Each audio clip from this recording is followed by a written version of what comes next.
Hello, everyone, and welcome to another day of Sitting with Arvin, where we are sitting with me.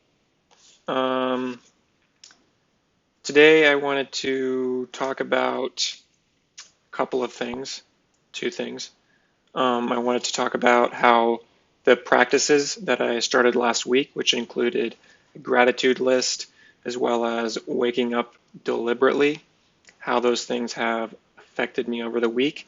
And then the other thing I wanted to talk about was something that I don't have the perfect vocabulary for, but I would say it's something like the state that your body is in and how that affects your engagement with the world and ways in which we can sort of approach that to work on the state that you're in. So I'll start with that something about your state of being. We can have two sides, like two polarities. So we'd have like one state being highly anxious or in a state of like fight or flight. So that's like negative side, I guess. Positive side would be like relaxation, calm, confident, that sort of thing. And obviously, we want to be on the relaxed side rather than the anxious side. So I think the best way to sort of explain this is with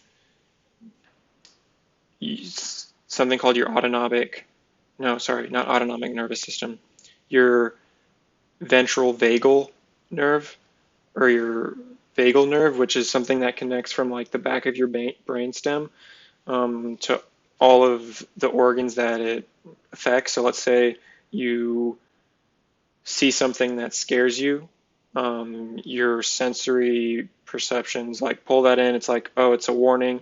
And then maybe your chest restricts, your heart rate elevates, you get ready to run or something like that.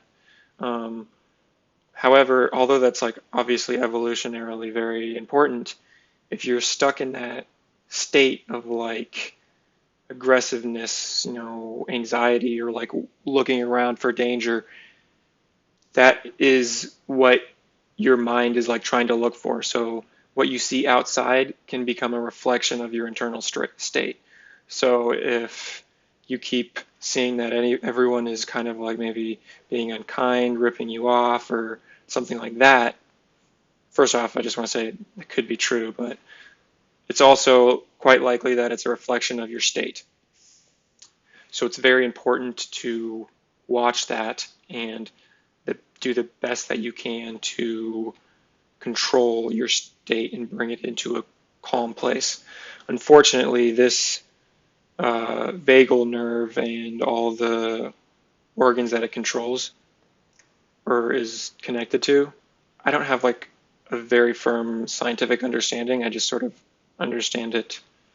I don't know what the word would be like. I get it, but I don't know all the right words. Anyways, it's part of your autonomic nervous system, so unfortunately, you don't have direct access to it. Like I can't just tell myself to calm down and then I'm calm. It doesn't work like that, unfortunately. So that is something that I have been thinking about a lot and something that I want to be able to work towards addressing, towards getting into that calm state. Because if I'm in an undesirable state, it's going to be a lot more difficult and less enjoyable to engage in the world. So I feel like that is absolutely foundational to any sort of like self-help. Like if I want to progress in a certain direction, but I'm just constantly in this, you know, tight, restricted breathing and heavy heart rate and all that, it's going to be much harder. So, take a step back, get into this relaxed sort of state, which I will go over more, but it's not necessarily super straightforward and easy to get into. But that I think is very important, and that is likely something that I want to be talking about more in the future. Um, so yeah, that's, I guess, an introduction to something that I want to be getting into and something that I find very interesting and very important.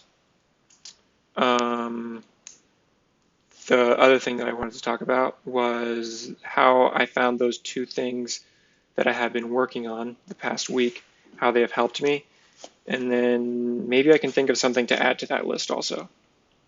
So the first thing was waking up when my alarm tells me to, not like rolling over. I became very deliberate. Like as soon as my alarm goes off, it's like, all right, get out of bed, do the things that I need to do, and don't give myself time to think, oh, I don't want to get out of bed. It's too warm in here, and I don't know, whatever other excuses you might make up.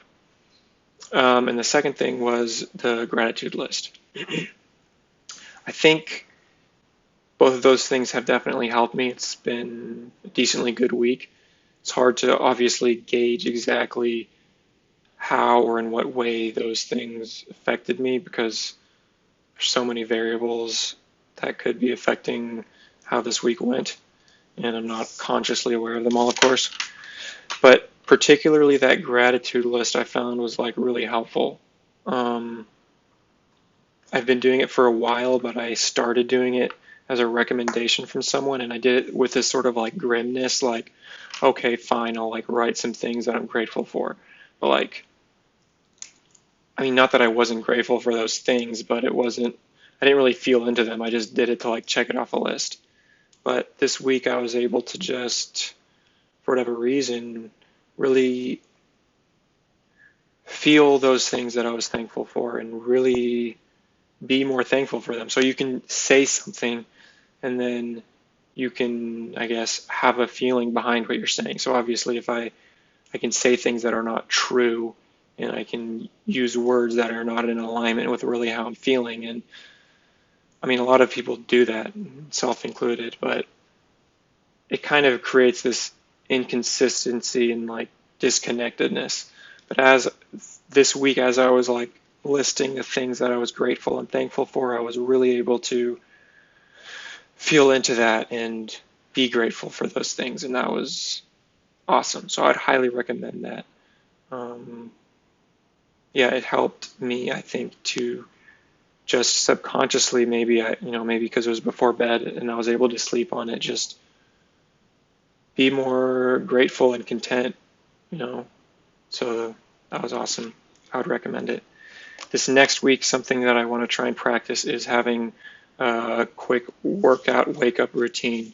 And that consists of something really simple like a set of push ups, single leg Romanian deadlifts, and maybe like some sit ups. And yeah, I think that's about it. So if you stayed with me this whole time, thank you for watching. And if you left earlier, you'll never know. So I guess there's no point in saying anything to those people. But yeah, if you did watch, thanks for watching. And stay tuned for next week where I'll try and talk a little bit more about um, the ways in which our state affects our interaction with the outside world and also ways in which we can work to bring ourselves into a calmer state, which is so important.